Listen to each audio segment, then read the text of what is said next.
Hello students, Shri Ram Bharati online classes में आपका स्वागत है। हमने पिछले वीडियो में पढ़ा था मशीनी मानव के बारे में। मैंने आपको मशीनी मानव के बारे में परिचय दिया था, उसके बाद चैप्टर पढ़ाना शुरू कर दिया था।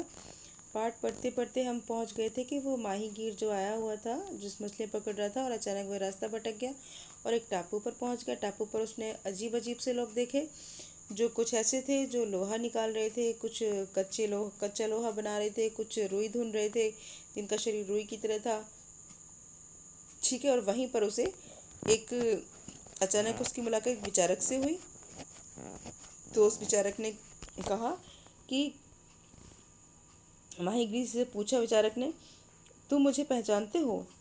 तो माहीगीर ने अखबारों में उसकी तस्वीर तो देखी थी, पर कुछ देर तक हक्का बक्का सा उसकी तरफ देखता रह गया। फिर बोला, तुम वही हो ना जिसके लिए 4 साल से तुम्हारे लोग परेशान हैं? ठीक है। उसके बाद देखिए, विचारक ने उसकी बात पूरी कर दी। क्या पूरी कर दी?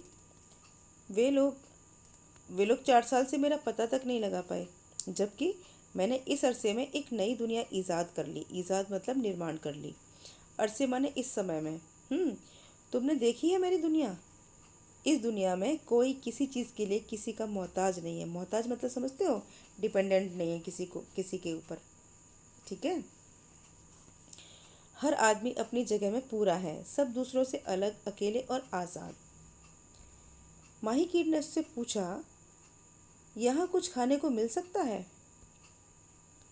ठीक है। तो विचारक इस पर हंसा और बोला, यह दुनिया तुम्हारी दुनिया की तरह भूख और ठंड से सताए जाने वाले लोगों की नहीं है।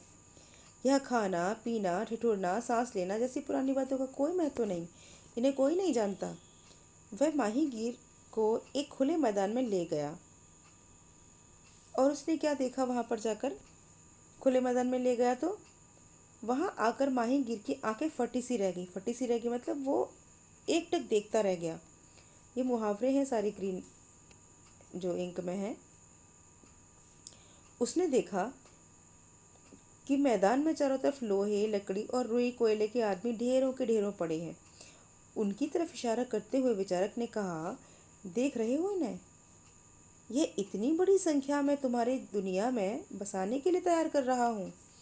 माहीगीर ने उससे पूछा, इन लकड़ी, लोहे और कोयले के आदमियों को दुनिया में बसाकर तुम क्या करोगे?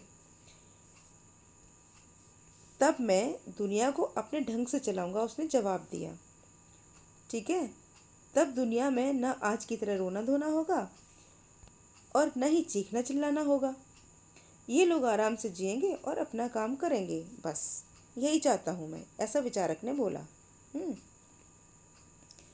उसके बाद क्या हुआ? उसके बाद माहीगीर के मन में अचानक एक बात आई। क्या बात आई? जिसे सोचकर उसका चेहरा खिल गया। उसने पूछा, चेहरा खिल जाना मतलब प्रसन्न हो जाना। उसने उसने पूछा, तुम्हारे इन आदमियों के तो बच्चे नहीं होंगे? नहीं, विचारक ने सिर हिलाया। इन्हें बच्चों की ज़रूरत नहीं है। दुलार प्यार जैसी चीज़ों के लिए इनके पास न वक्त होगा और न ही इनसे कोई वास्ता रहेगा। ये बस जिएंगे और काम करेंगे और जिएंगे। ये बस यही करेंगे।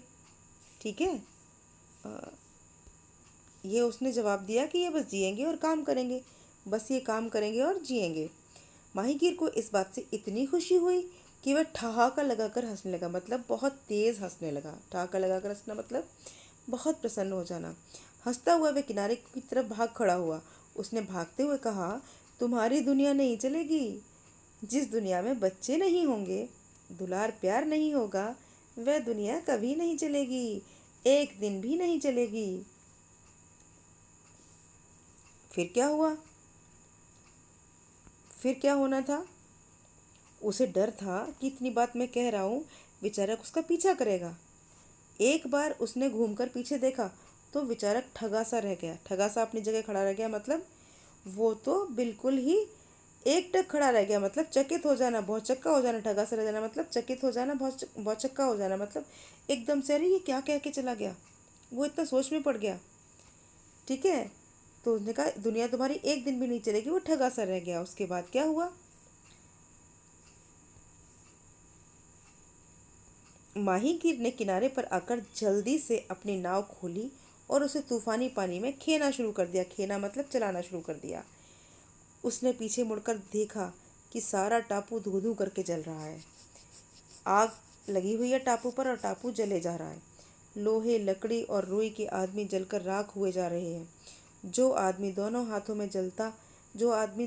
में जलती टहनियाँ लिए पागलों की तरह टापू में चारों तरफ आग लगा रहा था, वह खुद कौन था? वह विचारक ही था, मोहन राकेश। आ गया समझ में आपको सभी? ये सारा चैप्टर समझ में आपको आ गया? मतलब कहने का ये है यहाँ लेखक का कि मशीनी मानव का निर्माण मनुष्य चाहे कितना भी कर ले, कितना भी मनुष्य कहते ना आधुनिकीकरण कर ले, किंतु हमारे मनुष्यों में जो मानवीयता है, परोपकार है, प्यार है, जो बच्चों का प्यार दुलार है, ममता है, वो मशीनी मानव में थोड़ी ही होगी। और उसके बिना तो दुनिया ही नहीं है। दुनिया किससे चलती है? प्यार से, अपनेपन से। लेकिन मशीनों का तो इससे कोई वास्ता नहीं है। तो इसलिए उन्होंने कहा कि ऐसा नहीं हो सकता, ये तो दुनिया तुम्हारी बेकार है।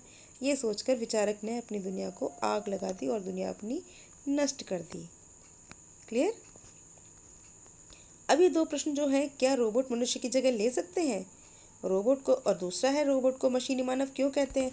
इनको आप सोचिए और मैं आपसे जूम क्लासेस में पूछूंगी, फिर आप मुझे बताइए। ये रहा आपका होमवर्क, राइट? तो मिलते हैं नेक्स्ट वीडियो में, नेक्स्ट क्लास में, नेक्स्ट पीरियड में, और नेक्स्ट आपका टॉपिक होगा। तब तक के लिए good day, take care all of you.